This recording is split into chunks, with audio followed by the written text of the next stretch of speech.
I would like to especially thank the Dean for inviting me here and the faculties who have worked in coordination to make this happen for me. It was all great. I had a great night's sleep yesterday, so no worries there. So before going into the talk, I just want to talk about myself a bit. So yeah, so my whole journey started from here, from this country. I think I should begin with that. And as Dr. Jas mentioned, I got my bachelor's and master's from India, and then I got my PhD from Northern Illinois University. It's in DeKalb, small town, not that great, but Chicago is 1 hour away, so you guys can keep an eye out. During my PhD, I did my dissertation on statistical genomics, topic on statistical genomics, but the biostatistical thing that I applied there was Bayesian functional data analysis.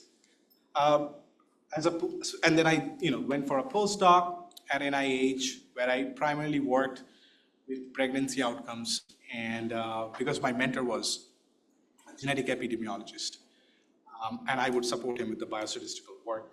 There I worked on several genetic epi papers and applied statistics work. And then after that, I joined as a senior scientist at Merck, and I created history there because no employee at Merck has left Merck within 5 months. I did it. Their usual retention rate is average 4 years. I made it 6 months, so yep, I'm blacklisted. So I left Merck and I joined Indiana University in 2022, August, as an assistant professor in the Department of EpiBio. My research interests are statistical genomics, as you guys can guess already. Bayesian functional data analysis, I have interest. I'm not an expert. Still trying to gauge what that is. Non-parametric models is something that I'm really interested in getting into. Gene-environment interactions, I do have one paper in it, and I loved that paper, and I feel that this topic has a lot of potential to be researched on.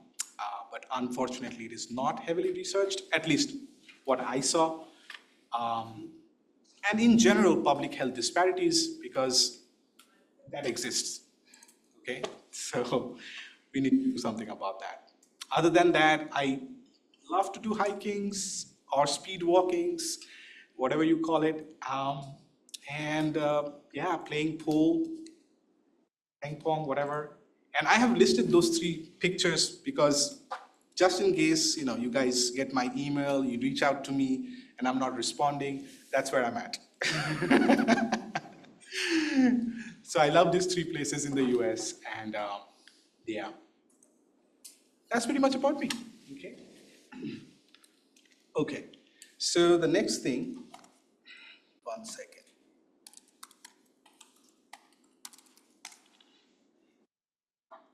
Is what is statistical genomics? If you're not aware, I just wanted to give a very brief introduction what that is. It's plainly put, it's the intersection of statistics and genomics. Now, what does genomics do? Again, from a very data perspective, genomics deals with gene functions, how genes are functioning, expression levels, any genetic variations that are happening in our DNA sequence, evolutionary things, genomic structure, and sequencing. So these are all the different things which I thought of highlighting that genomics, the field of genomics, captures or does. Now, in the process of doing all this, they do collect data. This is where people like us come in, biostatisticians. We try to analyze those data, and that's where the statistics component comes in. That statistics aids in analyzing this data. Now, mind it, this data are usually extremely high dimensional. Now, we have to keep in mind that statistics was not developed keeping high dimensionality in there, as a purpose. So high dimensionality is a very foreign concept to statistics. So a lot of current existing methodologies needs to be tweaked or changed to sort of aid modeling, statistical genomics data. So one of the key things that I focus on I've been focusing on in statistical genomics is gene function and expression. And two of the layers of genomics which captures gene function and expression, they are called epigenomics and transcriptomics. And I'll get into that a bit later, what these two layers of omics are. And the statistical aspect that I'll be discussing fairly heavily today is one of the key analysis that is done in these two fields or layers of omics, which is called differential analysis. And that is just checking if the genetic markers that you're working with have any association with any disease outcome or not. Okay? Okay. I tried to summarize this slide as much as I could. As you can imagine, it is not easy to summarize. The potential is endless, and it's just expanding every day. So statistical genomics and precision medicine itself is a very broad topic. But again, precision medicine, statistical genomics has been aiding precision medicine in the first thing, which is identification of disease-specific biomarkers. And this is exactly what I will be talking about today. And one of the statistical tools which aids us in identifying those disease-specific biomarkers is through differential expression. Differential expression analysis or differential analysis is pretty old school. It has been going on for 10 years, but guess what? Models are still getting developed. So we are not at the end yet. There are other, contributions of statistical genomics to precision medicine, which is stratification of patients for targeted therapy, understanding drug resistance, which is like, you give a group with a certain, you treat a group with a certain drug, and you don't treat the other group, and you try to see what is the differential outcomes given the drug treatment. So that also is aiding in precision medicine. And prognostic and predictive markers, the reason I put it is because it might be the future, but it's still not heavily relied on, because a lot of AI models are doing exactly this. They're giving us, integrating a lot of different types of omics data, and they're giving us prognostic biomarkers, which can be used for future predictions or therapeutic purposes. But unfortunately, it's not in clinical use as of yet. So as long as it's not in clinical use, I don't see the effect of it, in real world. So that's probably the future. I tried to summarize this for, educational general purposes. What exactly happens in a statistical genomics workflow? So as you can imagine, you have to first collect the data. Otherwise, there is no analysis. So usually, a sample is taken. A human tissue or a mouse tissue or whatever, organism you're working with. I have given the example of human here, brain tumor tissue. It can be any tissue. And the pipeline that I'm showing, it describes the transcriptomic genomics pipeline workflow, but this is pretty standard for any genomics workflow. So first you take a sample, and then you collect then you quantify the genomic samples that you have collected. How do you quantify it? You have all the sequencing machines out there, big costly sequencing machines, which quantify all these genomic markers. And by quantification, I mean you get actual numbers, okay?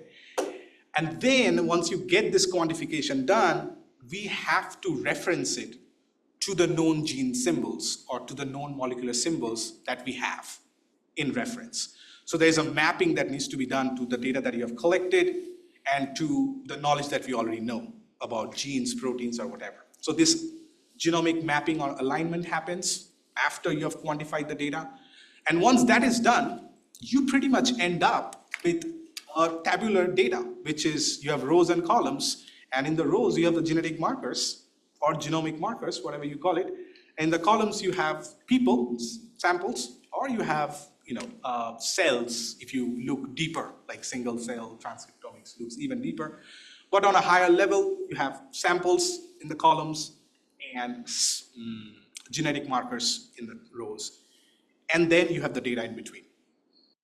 So that's where I start my modeling as a biostatistician, just to be clear. This is where we come in.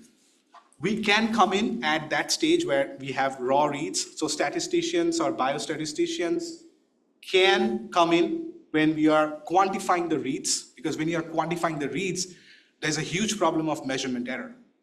And there is a huge literature of statistics out there, how properly you can quantify the reads so that you're minimizing this technical variability, because each machine has their own problems. So you have to sort of negate out those measurement errors. Anyways, so I come in when we have to analyze the data, and the data is already done in that tabular format. Usually the most common analysis that people do in this tabular format data is differential analysis. And that's why it has been the most popular analysis for any kind of genomics data for the last 10 years or 11 years. Once you finish doing the differential analysis, what you're left with, or what you're telling the biologist is, look, here are out of 10,000 genes, here are the 10 genes which I found in my analysis using my sophisticated tool, whatever that is, which I have flagged as being differential between case control or disease, non-disease, treatment, non-treatment groups.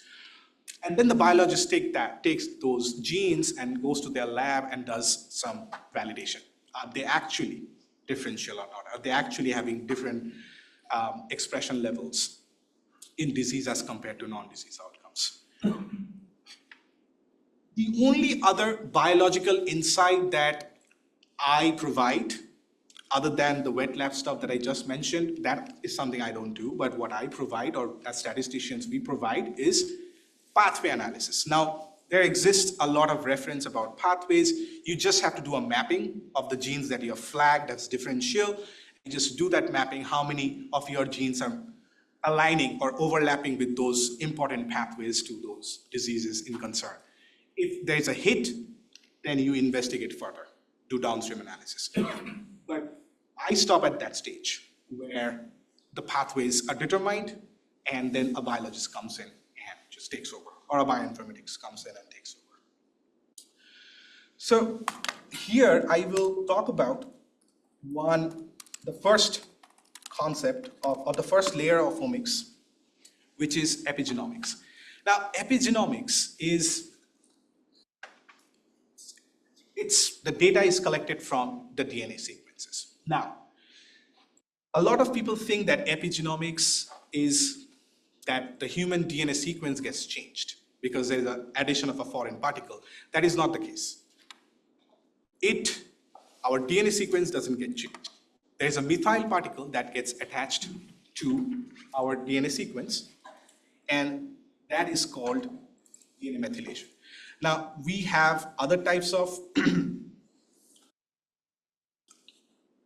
epigenomic markers in the genomics literature, and I'll try to go one at a time with that, just so that I don't miss anything. So, as I've mentioned, that epigenomics consists of records of chemical changes that happen to the DNA of an organism, and these changes are, heritable. It is passed down. It has evolutionary importance. Now, what is the most important aspect of epigenomics? Epigenomics, I think, is the science which tries to understand why genes are going on and off, why some genes are active in some conditions, and why some genes are inactive in some conditions. What is the underlying mechanism for that? What has happened to the DNA sequence, or what is causing that? So it's a science of understanding activation and inactivation of genes. Now, why is that important? Activation and inactivation of genes is important because multiple epidemiological studies or genetic studies have shown that it has disease relevance. If important genes are turned off in disease individuals, have been seen to be not turned off, in normal individuals, they remain unaffected with that disease. So disease conditions bring about inactivation or improper activation of key genes which are related to disease outcomes. Okay, so for today's talk, I will focus one of my methods in the epigenetics and in the field of epigenomics, and I will be focused on DNA methylation. Now, before I move on to the next slide, what I wanted to highlight is this diagram that I'm showing. These are all 4 different ways you can investigate how a gene is turning off or why a gene is turning off or turning on in disease outcomes. DNA methylation is one of those mechanisms. Histone modification is another mechanism. I will be focusing on DNA methylation, how DNA methylation is associated with genes getting turned on and turned off. Okay? So what is DNA methylation? Before we get into any modeling, basically DNA methylation is what I just talked about, is the addition of a methyl group to the DNA molecule. Exactly what you see there. There's a CH3 group that gets added. Now with this addition, what happens is it blocks something. It blocks the gene's transcription, okay?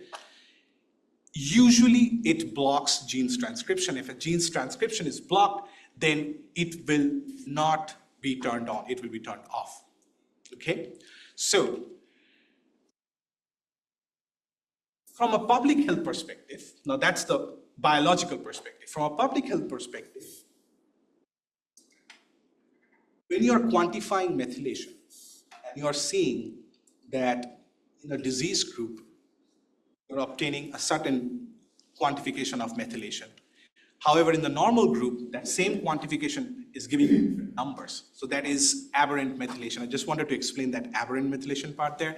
That aberrant methylation, which means you're observing different types of methylation rates, okay, in diseased or non-diseased groups, that signals something, and that signals that you are having differential outcomes in disease or non-disease outcomes. So what I'm trying to say here is aberrant methylation is usually associated with disease outcomes. And this has been going about for a long time now, that people have found evidence that, especially in cancer studies, people with cancer, they had abnormal methylation levels as compared to normal people. So this is where I'm trying to get at, that aberrant methylation means abnormal methylation levels as compared to normal people. So one important thing that people try to analyze in this kind of data is to find those methylation markers which are differential between disease groups, okay?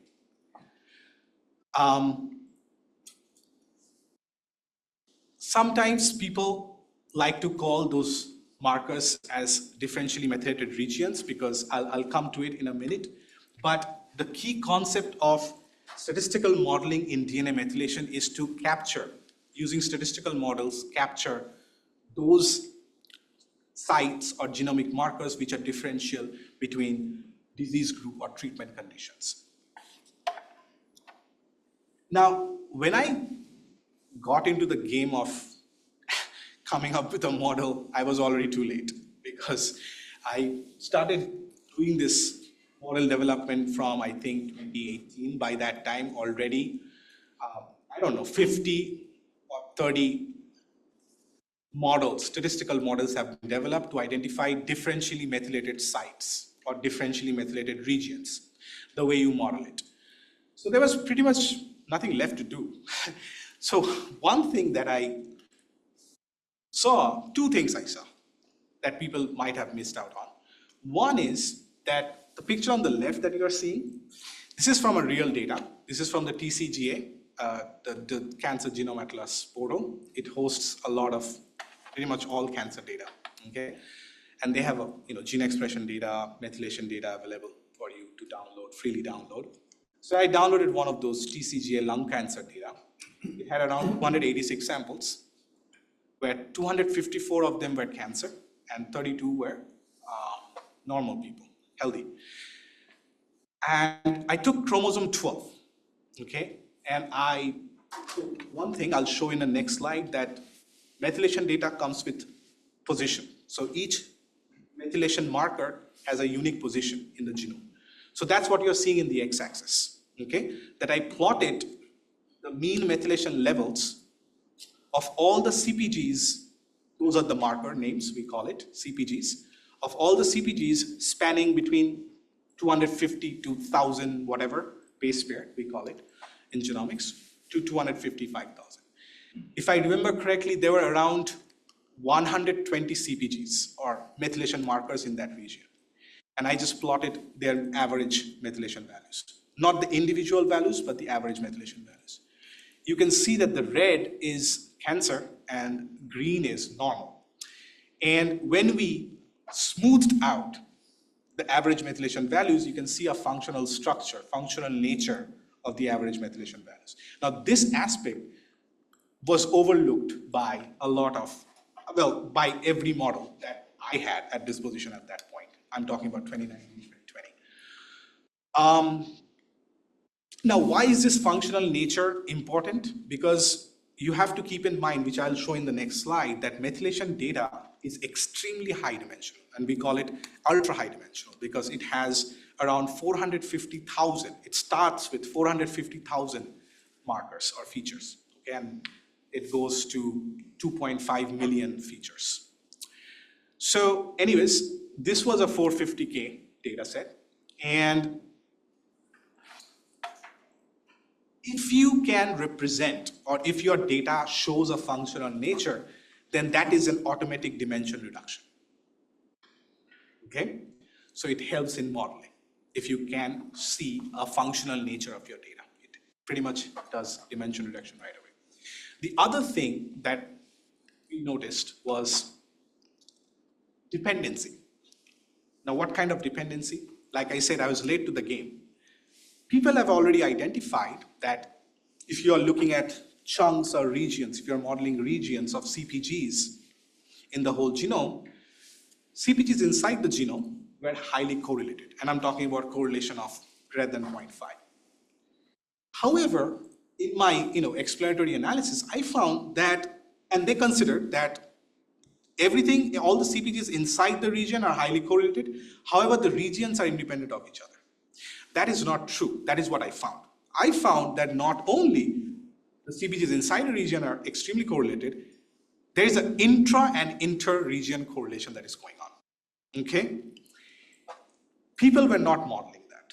They were only modeling the intra-region correlation. And I sort of talked with some people, and I said, can that be the cause for inflated false discovery rate or false positives that is observed in the state-of-the-art popular differential methylation models in the literature out there? And there are, I think, 5 or 6 very popular models. If you give them, and this is so weird that if you give them any diverse scenario, they will have high FDR or false discovery rate, which means they are rigged with false signals. Okay? Now, false signals in genomics is a big problem. You better not give a signal rather than give a false signal because you're spending millions of dollars in validating that signal. So you don't want to do that. Okay? So it's better to be conservative in the statistical genomics field. So I found that maybe the hypothesis was maybe not modeling the inter-region correlation can be the reason for the high FDRs that we are seeing. And before developing the model, I did some literature review, and I found that there are, 2 schools of modeling strategies to identify differential methylation. One is called the site-based methods, which don't care. They don't assume, even if the evidence is out there, and it's still happening today, they don't care about the correlation between the CPGs. They don't care about regionalizing the CPGs. They just go head on with site-based. They say all the CPGs or all the methylation markers are independent of each other, and just model them independently, do a t-test, and your life is saved, and whatever we are giving you is gold. That is absolutely not right, and they end up having a lot of false signals, and the cost of the study goes up. The other school of thought is region-based analysis. Now, as you can imagine, this region-based analysis was enforced by a bunch of statisticians. They said you are doing it completely wrong. So, what is region-based analysis? What is the fundamental idea behind that? That we already know that close-by CPGs, okay, or consecutive CPGs are highly correlated. It has been biologically proven that it's highly correlated. So statisticians proposed back in 2015 or 2014 that why don't we treat them as one unit, those CPGs which have high correlation. And by one unit, they're calling it a region here, okay? So a region behaves like a unit, which means they have highly correlated values. In that case, you are properly doing a statistical analysis because you're accounting for the inherent correlation within that region, and you will not get false positives. You should not get false positives because your estimates are not biased and all that. So region-based modeling started getting traction from 2015 onwards. And now, right now, the most popular models that I just talked about, those are region-based models. People are trying to get away from site-based models because it absolutely makes no sense when there is complete empirical evidence that the CPGs are correlated with each other. One problem that has been there in region-based methods is how do you define the regions? Okay, now you can see that I have marked as supervised methods and unsupervised methods. That has nothing to do with the statistical methodology, but it has to do with how do you form the regions, okay?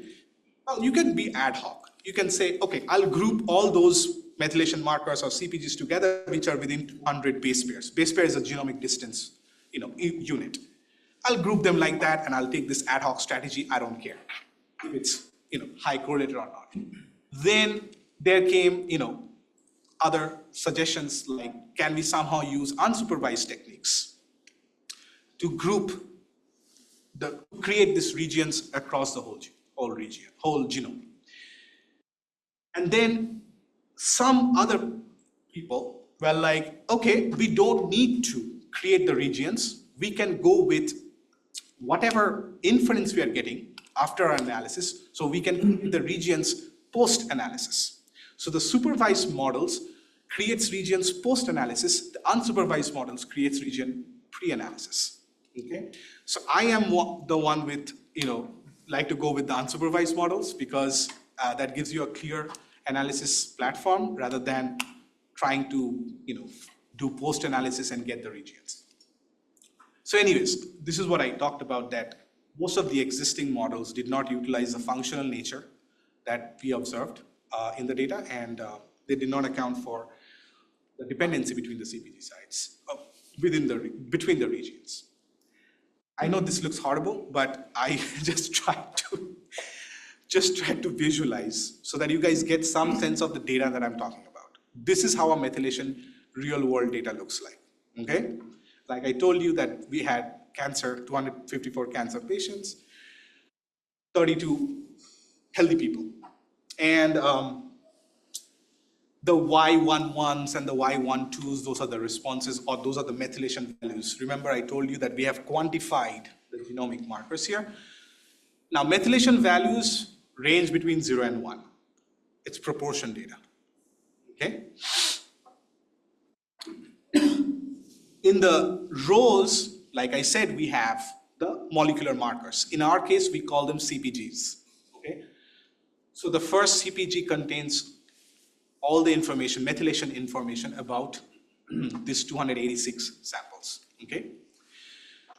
Y1 bar is the average, okay? Is the average methylation value for the normal corresponding to the first CPG, okay? This should be straightforward, this should be clear.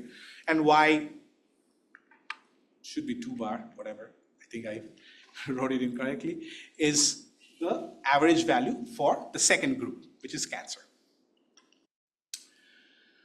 Now, where is the functional part coming in before I jump into the model? The functional part is if you look at Y1 bar through Y10 bar, which I have highlighted there, okay?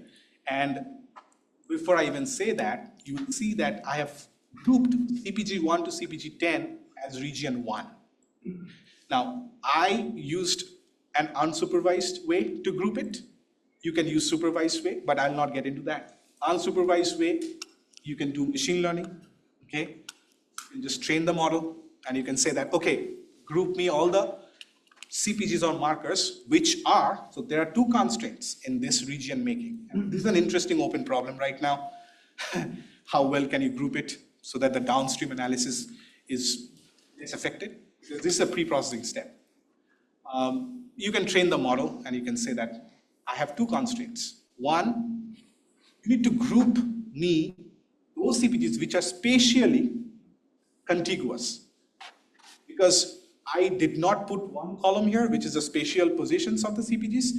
just visualize that there is one more column which has the unique locations of the CPGs, okay, all throughout the genome, okay, and those are unique positions.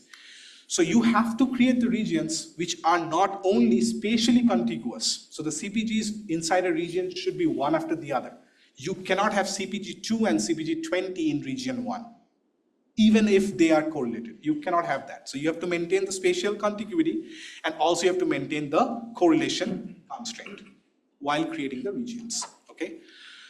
There exists one model out there which literally takes 5 days to make these regions. As you can imagine, they are doing a Spearman pairwise correlation. They're checking 2 CPGs at a time, and they're going across 450,000. So computationally extremely inefficient. That's what we have right now. But again, this is a pre-processing step, but an important one. Anyways, so let's say we have this tool which creates these regions for us. Okay, that's what I went with.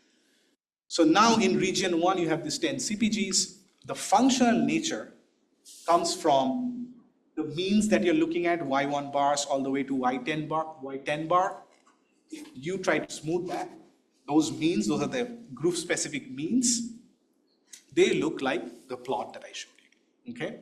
So we are modeling the mean methylation functions as compared to all the methylation values, okay?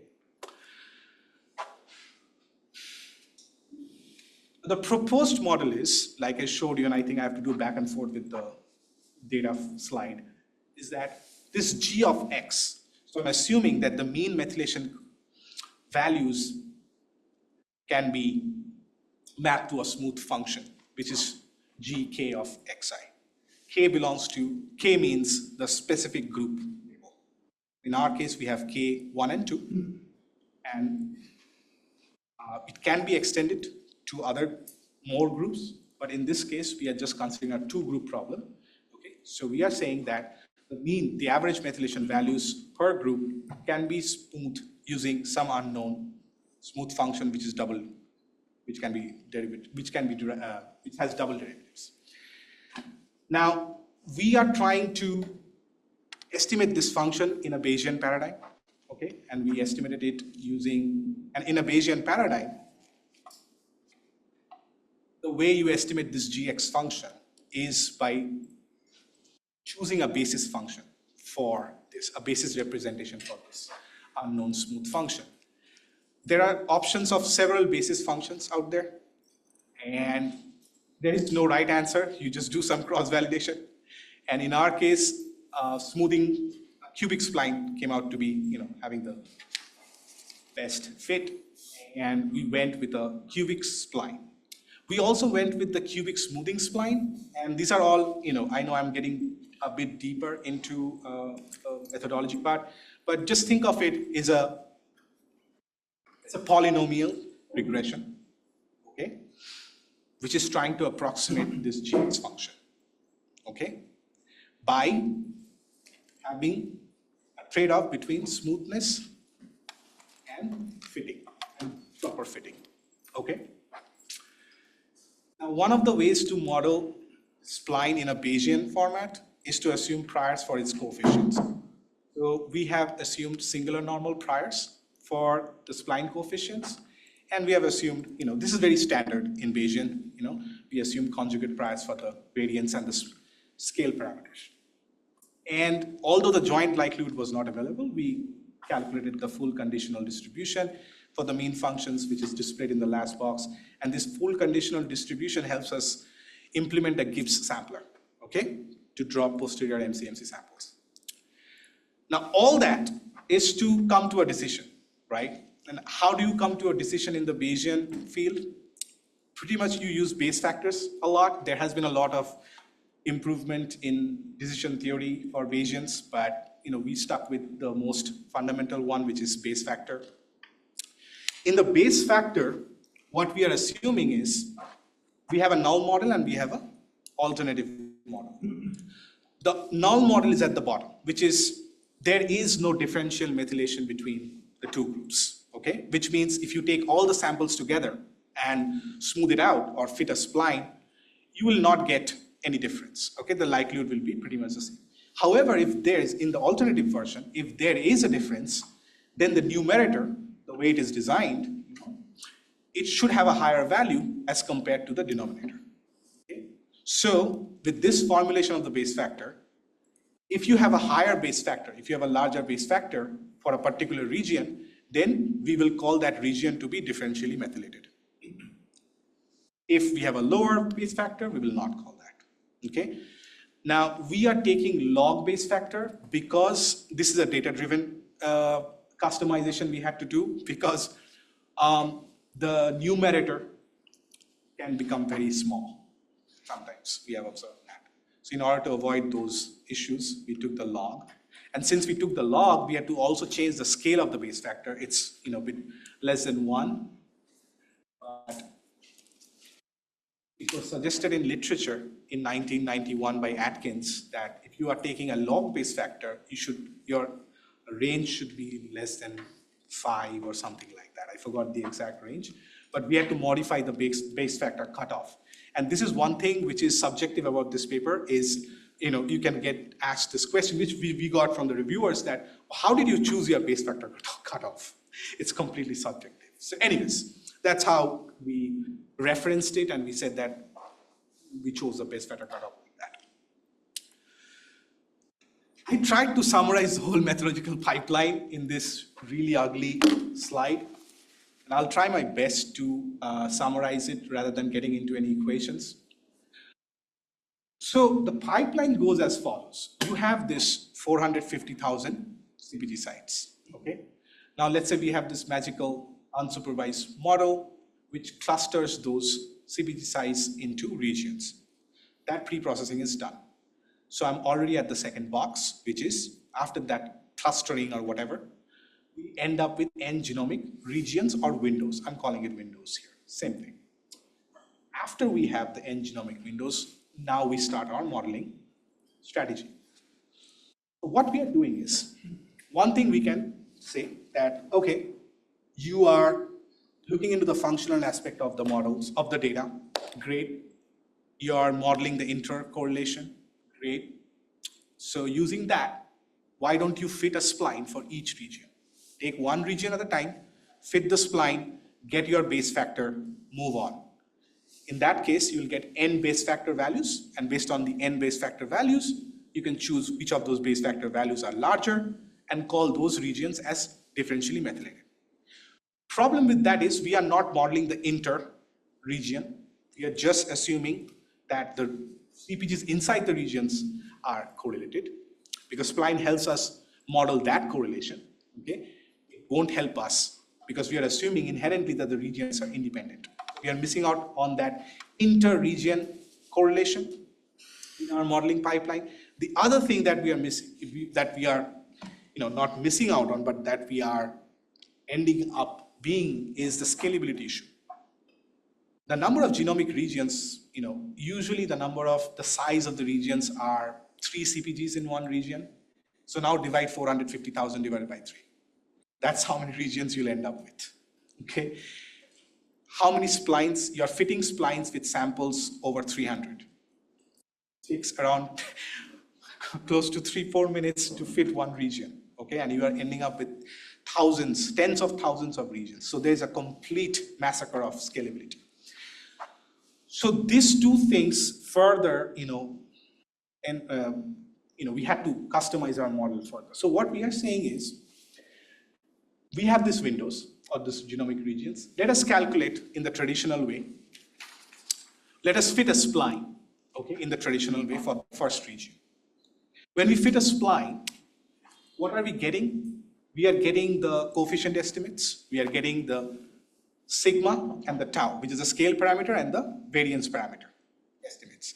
And each of these estimates are iterated 20,000 times because we have generated 20,000 MCMC samples. Burn-in was around 5,000, okay? Now, we are saying, since region 2 is correlated with region 1, we don't need to fit another spline in region 2 again. So this is the novelty of our model, where we are literally projecting the particles that we have estimated in window 1 to window 2. And you can guess that this projection is contagious, because Window 2 is correlated with window 3, so this is an iterative process. So all we did was we fit spline only once for region 1. We have our MCMC samples, okay? We have 3 kind of parameter estimates. We have the regression coefficients of the spline, we have the variance parameter, and the smoothness parameter, which is the tau. We only project the taus to region 2 because we assume that the functional forms are dependent on the variance and the scale parameter. The functional nature of the data is not dependent on the regression coefficient. So we project those 20,000 MCMC sigma and tau particles, we are calling it particles, that's how they call it, to region 2. Now we are not projecting everybody. We are projecting only those which are getting importance, the highest importance weight. Okay? There is a problem with that as well. If you go with the importance sampling scheme, which is a MCMC technique, you will end up with a degeneracy problem. As you can see in this plot, that let's say you have 4 particles, okay? And you are sequentially trying to project those particles with the importance weight to the next transition state. What will happen is the degeneracy is the problem where the population size goes down to 1. There won't be, at one time point, there won't be any particles to transit or transition into, okay? So there's a degeneracy problem of importance sampling. To curate that, there is something called sequential Monte Carlo, okay? And one of the models of sequential Monte Carlo is dynamically weighted particle filter. So dynamically weighted particle filter is an extremely innovative approach which controls the population size and the weights simultaneously so that you don't run into this degeneracy problem when you're doing these transitions, okay? It completely solved that problem. So once we figured out the dynamically weighted particle filter, and this DWPF is heavily used in physics and other fields as well. I just stumbled upon it, and luckily enough, it solved our problem, but that's it. So we are transitioning only the variance parameters and the scale parameters to window 2, and since window 1 and window 2 are correlated, we are re-estimating the scale and tau parameters for the second window using an AR1 process, because the correlation is decaying as we move across the genome. So that's why an AR1 process was assumed to re-estimate the parameters in that second window, and that's it. So now tau 2 and tau sigma 2 are the projection particles for window 3. And we follow the same DWPF mechanism to keep projecting that. And since we are in the DWPF paradigm, we are not having a population problem. The number of parameters, the number of particles will go down, but it won't just become degenerate. So this is how we stabilize the system, and we kept on doing this, repeating over remaining windows. And so I fitted around 20,000 regions, if I remember this correctly, using just splines for each region. It took me around 3.5 days, okay, to run it on a cluster. This took 15 minutes. Just, you're not doing anything, you're just projecting those takes fraction of a second. And then all you're doing in window 2, for example, is recalculating just fitting the spline again, but this time you have all the parameter estimates. You're just getting the coefficients of the spline, which is very less computation intensive. And then simultaneously, we are also getting the base factors, the log base factors for each windows, because we have all the parameter estimates in this projection, in this transitional modeling paradigm. And based on those log base factors, if it's large, we call that particular region to be DMR or differentially methylated. If not, we move on. Simulation study. So that was the model in synopsis. And to validate the model, we did not do a very large scale simulation, but we did a medium scale simulation where we simulated the data from multivariate normal. The correlation structure was taken as an AR1 process, as we have observed in the real data, okay? So that's how we generated the CPGs using multivariate normal. And one thing I forgot to mention is that although the methylation data is collected in proportion, it's a very common practice to logic transform that data. so that it becomes normal-like. Okay? It helps in statistical analysis, but again, there's a heavy criticization of this strategy because it does not help in biological interpretation. Because you are completely changing the scale of the data, and then when you are getting the coefficient estimates, it makes no biological sense how to interpret them. So it's, again, an ongoing debate, an ongoing method development area in this field, that how can we minimize this issue or this controversy. Anyways, we stuck with the statistical mentality, which is converting everything to normal. And yeah, we generated from multivariate normal with the AR1 structure, and then we generated 1,000 regions. Although there are tens of thousands of regions we saw in the real data, we generated only 1,000 regions.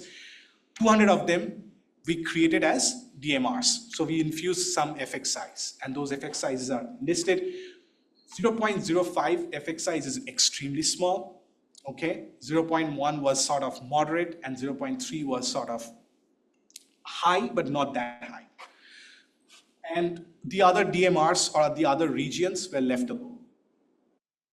And just to see how the correlation impacts false positives, we also changed the correlation values. We took a compound symmetry structure to begin with, and then we tried to play around with AR1 structure.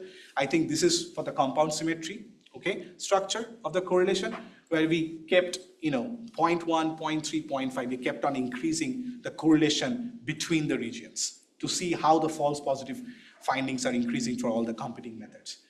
We also played around with another aspect of this data, which is the length of the regions. Because like I told you, on an average, the length of the regions are 3 CPGs in each region. But we played around with, I think, we played around with a lot, like 10 lengths of regions. And then finally, we compared our model findings with 5 popular models, okay, which has been reported to have high FDR. Should have made a bar plot for it, but anyways, if you can look at this, I tried to highlight at the bottom, that's our method. Power-wise, you won't see too much difference. It's not like, okay, out of the world increase in power. But what I want you to highlight is specificity is controlled for everyone. Type 1 is okay. But the false discovery rate, is interesting. That you can see that as a correlation, which is the second block, okay, you'll see rho equals to 0.3. As the correlation between the regions are increasing, FDRs of all the popular existing models are spiking up, okay, as we anticipated, as we hypothesized, that if you don't model the intercorrelation, you might have problems with FDR, and that is exactly what we saw. But our FDRs were well controlled, okay? We were not on the conservative side, pretty close to the 5% nominal value, and power was also good, substantial, okay? So based on that, we saw what we anticipated. We saw that with effect size increase, the power increased. That is not just for our model, it was for every model. The interesting finding was as correlation increased between the regions, then the false discovery kept on increasing, and that was our central hypothesis. Yeah, and the results did not change too much as we changed the length of the region, which means how many CPGs were in a region. So that was kind of helpful because we didn't have to go through a lot of explanations. And plus, it talks about the stability of the models as well. Now, from the real data perspective, now that the model is developed, now that we have sort of validated that from simulation studies, we applied it to the TCGA lung cancer data, which was our motivative data. And our model identified 368 DMRs, okay, out of the 450,000 CPGs out there. I think most of the DMRs had 3 CPGs in it, okay? Most of these regions had 3 CPGs in it. 342 of those DMRs overlapped with what was identified by competing models. So there was a huge consensus, which is an additional validation from our modeling standpoint that our model is not doing something extreme, that more than 80% of the DMRs that were identified by other existing popular state-of-the-art models overlap with us. However, we identified 26 unique DMRs, which was not identified by any of the existing models. Now, when we investigated, okay, and this is, the precision medicine part that you investigate after you find this, we identified that in those 26 DMRs, there existed 5 genes, okay? Well, there existed around 13 genes. 5 of those genes had known association with lung cancer, okay? And I think EGRF is one of the most famous genes. It's heavily investigated by several institutions. It has very well-known associations with lung cancer. And interestingly, not only did the models, all the popular models miss all these extremely important genes which are relevant to lung cancer, from our perspective, we identified EGRF and ALK. Now, these 2 genes are currently getting deemed as druggable genes, which means the proteins that are synthesized by these genes can be treated with drugs, modified by drugs. So they have extreme therapeutic importance, and currently work is being performed so that some intervention. And these 2 genes are playing the most crucial role in that. So we used, I don't think this is the first model which used Bayesian functional data analysis to model both inter and intra correlation of methylation data, which is pretty much, what I talked about, that we looked into the spatial dependence, not only intra-region, but also inter-region, and that helps us, increase sensitivity and mostly diminish the false discovery rate, which has been a very big problem in the DNA methylation differential analysis platform, okay? And like I talked about the real data analysis, we identified highly biologically relevant signals, which sort of gives additional validation that our model is not only spewing out DMRs, which has no biological relevance, but it also holds biological relevance, like we saw in the lung cancer outcomes. Okay? And our framework, to keep in mind, is very general. It is not only linked with this particular data type, so it can be modeled for any type of continuous data. So as long as that data is depicting a spatial correlated structure, our modeling pipeline, with some, of course, customization can be adapted. Yeah, I think that is it. If I go on with another one, I think we will run out of time. We have 5 minutes. I just had, another layer of omics, which is called transcriptomics. One thing that came to my attention very recently is, again, I'm very late to this game as well, super late. Differential analysis in transcriptomics has been going on for 12 years, okay, or even more than that. But before I get into that, I just wanted to talk about transcriptomics, but since I don't have the time, I'll just quickly roll over to the modeling part. Transcriptomics data measures gene expression. That's a one-line summary. And gene expression data looks like counts. It is counts, okay? The representation of gene expression data is exactly similar to the CPG data that I showed you. That's why I told you that this is a generic platform or generic way of representing any omics data, where the rows are your markers, columns are your samples, okay? In the rows, instead of CPGs, you have genes. That's the only difference, okay? And you have 10,000 to 12,000, can be 50,000, 40,000, but tens of thousands of genes you have in the, not as high dimensional as CPGs, like methylation data. As you can imagine, count data, you will use some count distribution to model it, okay? So back in the day, people used negative binomial distribution, different variants of negative binomial because they identified over dispersion issues in the count data, which is very common in count data. But the biggest issue with RNA-seq or gene expression data back in the day was small samples. You would have sample size of like 5. two per group. How would you model that? Okay, so that opened up a new door of statistical method development. How can you develop, because asymptotics fail in small samples. Asymptotics is developed for high. The assumption is large sample, right? Central limit theorem. So how can you do any sort of testing or inference in small samples? So people came up with this really innovative and sophisticated, still used models called AJAR DSIC2. And you'll be surprised to see how much citations they have. AJAR has 32,000 citations by now. DSIC2 has 48,000, 65,000 citations as of November 2024. So it's even more cited than LASSO, which I thought was the most cited paper in the world, but yeah. Anyways, so these are extremely popular models to model gene expression data. Other models did not get too much attention, which was non-parametric models. And one model, linear model called Lima, got some attention. It's still popular, but it's not as popular as AJAR and DSIC2, which uses a negative binomial GLM to do the count modeling of gene expression data.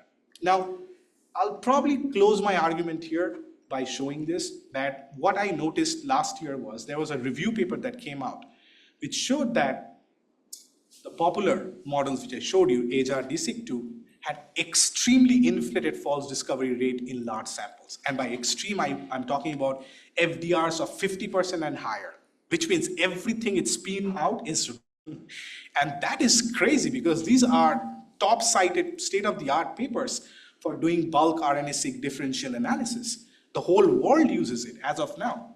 So it was an alarming thing that came out. And some papers following that showed that AJAR and DSIC2 also had problems in moderate sample size, but not for small sample size. And the thought behind that was that either the negative binomial assumption is not working for count data anymore, which makes no sense, or these models are not appropriately accounting for outliers, which is also not correct.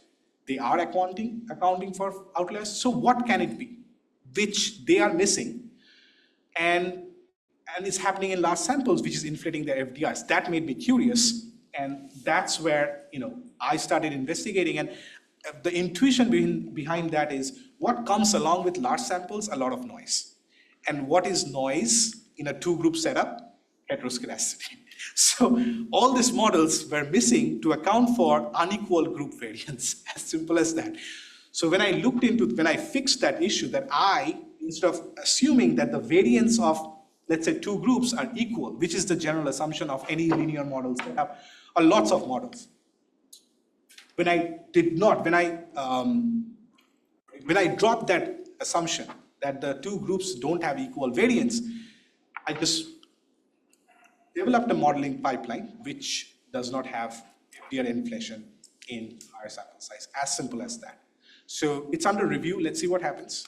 I submitted that. And this is a small, short applied work, which I just wanted to highlight to you guys that, modeling genomics data doesn't always have to be that serious, that complex. You can just go with your intuition and see, if things are working.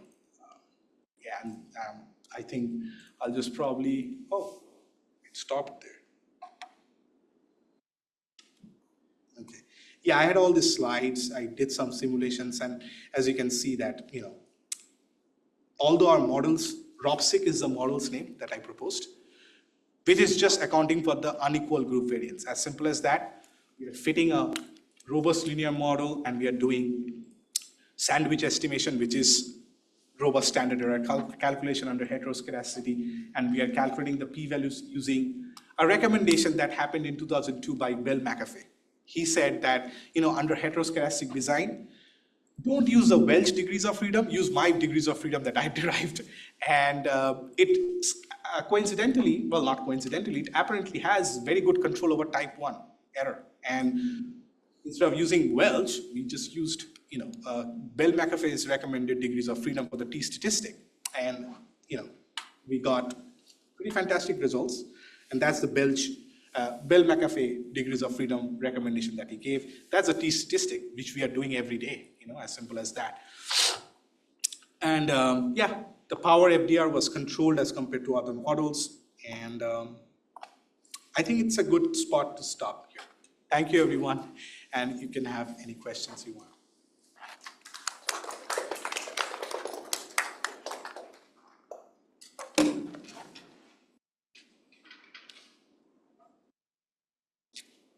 One question is very a normal simulation. So, how do you decide to go for multivariate normal? How did I decide to go for? Yeah, why do you like simulate from multivariate normal? Right. So because, like I said, methylation data comes in proportions, right? But the statistical correct way, which the statisticians go with, is transform the data to normal scale. Okay. So we observe proportion data, then we do a logic transform, and then we model that logic transform data to identify this DNAs. So in order to mimic that, we generate it directly. Logic is only putting the proportion on the real line. Yeah. So just because it is on real line doesn't mean that. Yeah, but it sort of describes the same kind of character. So we went with multivariate normal, and plus we can, depict the correlation. So the question is like, does it really follow normal distribution? No. I mean, after logic also, like if it does follow, then the real data. Does the real data follow normal distribution, multivariate normal distribution? Then if you judge it or the simulate from multivariate normal, then you are judging it by the right method. So you have dealt with the real data as well, right? Did you check like what sort of, is the distribution fitting or? It's not a perfect fit, of course, because there is a lot of missing values, and it's not exact, but yes, that's the standard, and we followed the standard in the literature, which is a multivariate normal simulation paradigm. But yeah, it's not. I understand your question that it's not exactly so that you're asking because that's like could be a whole game changer, right? Well, it is so statistical estimation. Like for example, GLMs are not super dependent on the data generating process. So even if we have model misspecification, the estimates will be still unbiased. Okay? So we didn't really put too much pressure on ourselves to find the exact fit for this logic transform methylation data. We went with the standard literature, which is multivariate normal. It comes from a multivariate normal. But if you ask me if that is the exact fit, well, that is probably not the case. Does that answer your question? Okay, somewhat, yeah. The real data, the data is quite imbalanced. Like a cancer patient is in the order of 400 and non-cancer patient. So that's a very good. Go ahead with your question. Yes. This has no effect. It didn't have any effects, luckily. Okay, so we did simulations for balanced and unbalanced sample size because in statistics it has an effect usually. Somehow we didn't observe it, but it's not a comprehensive benchmarking. So we have to check. But I tried to use this data for machine learning purposes and that had several modeling issues because of the imbalance in the sample size. But in this model, we didn't have any problems. But why is it so expensive to include some non-cancerous patient as well? So this is how the TCGA portal gave or uploaded the data. So at that time, it had around 32 samples. So our hands were tied. We didn't have any control over that. Plus, it's free because methylation data can be very expensive. Even the microarray, which is the most primitive technology, data, is very expensive. And only big institutions like Harvard or Mount Sinai, they have access to a lot of methylation, high dimensional data like this. And they won't share it with you. Even if it's missing data. Yes. Yeah, there are some missing data. Yes. So you handle this because we are doing the functional smoothing. So that is because we are doing a spline fitting. So that is taking care of missing values. It's interpolated. Yes. So that is another reason which I thank you for bringing that up. Another reason why functional data was appropriate in this, that it inherently takes care of the missingness because we are smoothing things around. So there are around 270 data samples, right? 286 or something. And what cancer type was it? What cancer type was it? This is lung adenocarcinoma.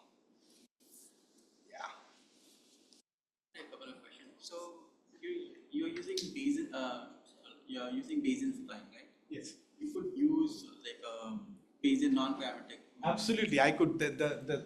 It's endless what we can do with this. This is, I would say, this is the first model with this idea. We can use variational inference, okay? Because I did MCMC. Do you think variational inference will work here because of the variability? I honestly don't know the answer to that. We have to check. It's a trial and error thing that we have to see.